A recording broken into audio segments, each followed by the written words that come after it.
I'm having the same problem that you just fixed. I can't stand when people do that. First off, I've been here for 2 years and I've never worked on this vehicle. Apparently, 2.5 years ago, we had to put a PCM in it, or the shop put a PCM in this thing for a no crank, no start. And that fixed the problem. That was 2.5 years ago. Okay, it got towed in for a no crank, no start. What could it be? I have no idea. So let's take a look. It's a Ford Expedition. I'm not quite sure of the year. I'm going to find out in a minute though. Because I got my scanner hooked up, but I didn't get into it yet. I hate these automatic seats. It's like they want to crush me to death. And it's got, let's see, service advanced track, tire pressure monitor, fault,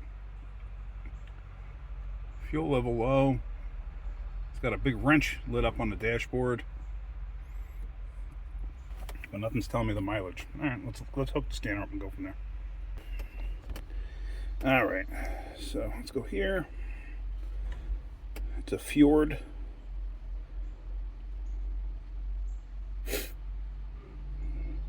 An automatic ID. So this thing's got to be like a 2011, 12, something in that range. Really? Does not support. Is my thing hooked up? Okay. All right. Cycle key to off. You know what? If the computer's dead, then it's possible. All right, let's find out the year. Hang on a second. And it is a 2012, so it should have communicated. Why it didn't, I don't know. So let's see. This is a Expedition.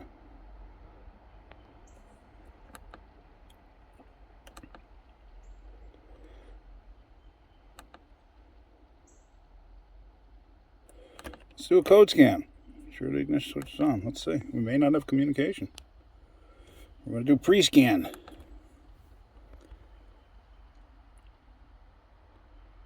Yeah, I don't think we have PCM communication. Nope. Interesting. Interesting.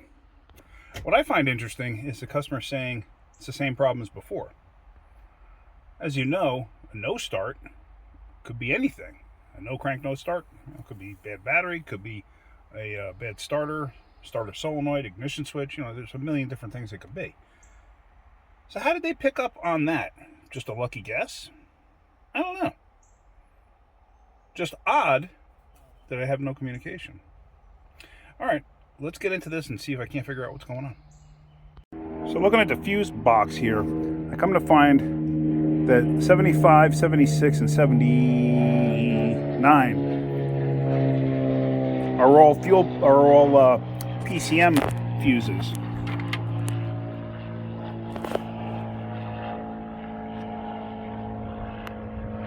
I'm probing each one of these, and I have nothing. So how do I know my test light's actually working? Well, I'm going to keep going until I find a fuse that actually works.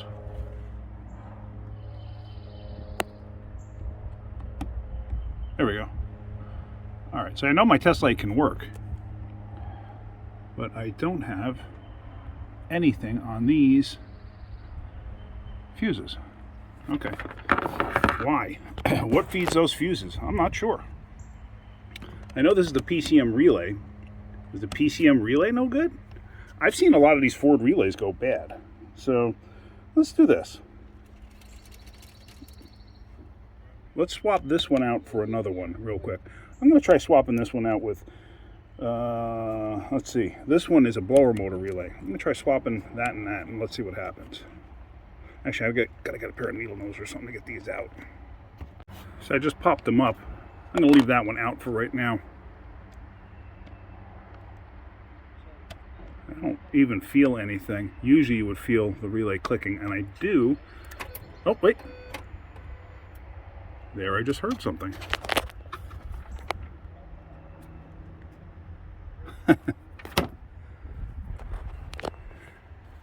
Like I said, I've seen these relays go bad before.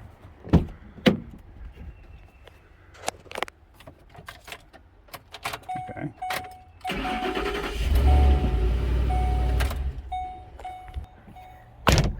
How lucky is that? Just a bad relay. I got bit by one of these once before. It wasn't this issue. It was not starting, but it turned out the starter relay was no good, and it bit me because I thought it was good. I misdiagnosed it. It was my fault, but it turned out it was just this. So, and there we go. It's just this. But let me pull that relay back out. Let me put this one off to the side. Let me pull this one back out. The reason I want to pull it back out is I want to look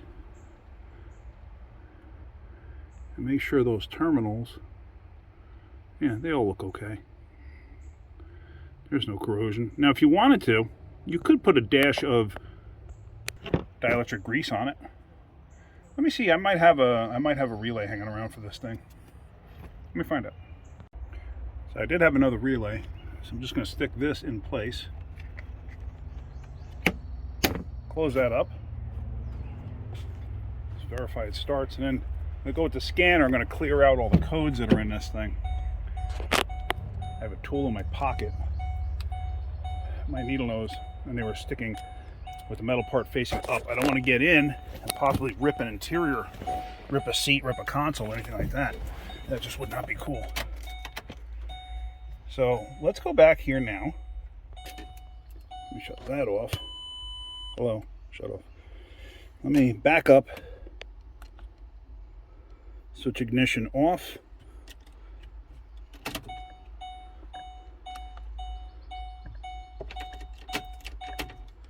Now we're going to do a code scan again. And it should pull up PCM. Engine codes, no codes. Cool. So we're just going to let it do its thing. And then I'm just going to clear the codes. I'm going to do a whole module scan clear. So right there, it was actually a similar issue. It wasn't the same issue, but it was a similar issue. I just happen to be familiar with this style Ford relay system, and I've had a few of these that, like I said, that one that burned me, that's how I learned. It was for a starter issue, and it turned out it was a relay, and I totally botched that one. But after that, yeah, you learn by your mistakes. After that, I've learned to go to that and double check it, and on other cars too, not just these. I had another Ford doing something weird. I don't recall what it was, but it turned out it was a relay. So, whatever. So now that should be absolutely fine. This thing should be starting absolutely fine.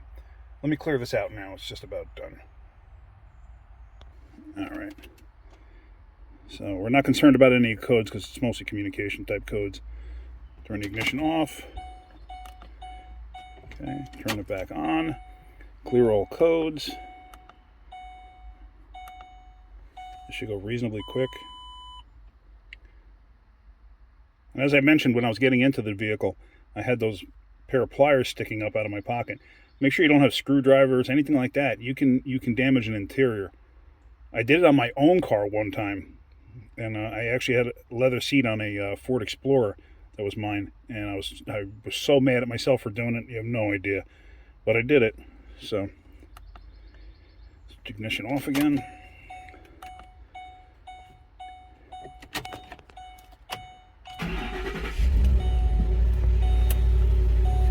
So there we go.